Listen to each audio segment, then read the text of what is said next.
I didn't really like school, but I love to learn, and that's a weird thing, right? But I love to learn. I'm super hyper curious.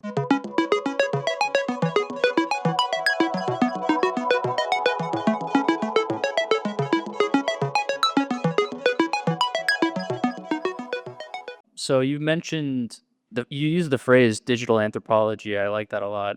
Um, so it kind of, you know, from my perspective and hearing you talk, it kind of seems like you had this viewpoint of culture going into these companies where you're developing a strategy and helping them.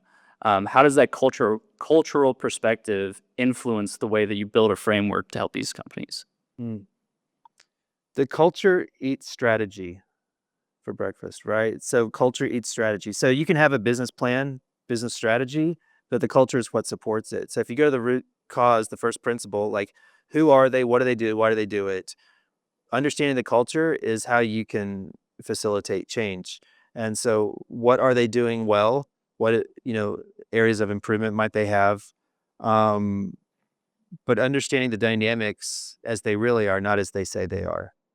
And it's hard to see it when you're um, inside the organization. Um, and so having an outside in perspective can help in those cases.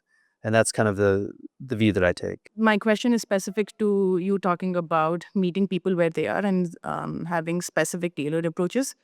So, what are some things that you recommend in terms of facilitating learning? And that does not require or that does not mean that someone has to go through a bunch of training modules or go through reading material, but how do you actually facilitate that?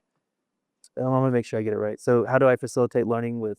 Learning the AI or making sure everybody's up to speed so nobody's left behind, but you're making sure everybody's leveling up and also able to learn, but also contribute. Yeah. Um, there's one approach I've seen work really well, which is kind of the attraction methodology where, you have people that are using it and you start to promote and encourage what they're doing. And so rather than being told that you have to use this, people can be, intrinsically motivated to want to learn it so that they are getting promoted, that they're getting attention, that they're getting positive reviews. How they're taught, I think everyone needs to understand their learning styles. I didn't really like school, but I love to learn, and that's a weird thing, right?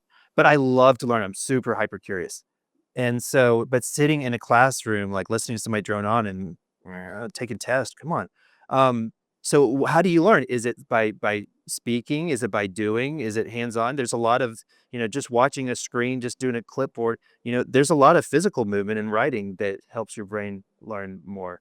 There's a lot of social dynamics in working with teams and helping support each other through positive cues of, yeah, keep pushing, and you can do it. We don't know all the answers going in until we try some small experiments to kind of see where people need to go.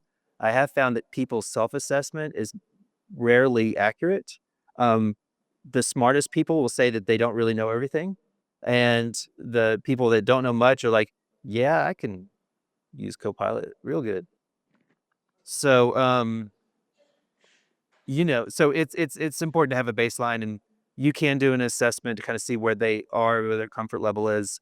Um, Not everybody has to be trained up for all AI usage. There's very specific needs. There's a kind of a spectrum of who needs to use it for to drive business results, and who can just keep doing what they're doing to keep the constant rhythm going in the background.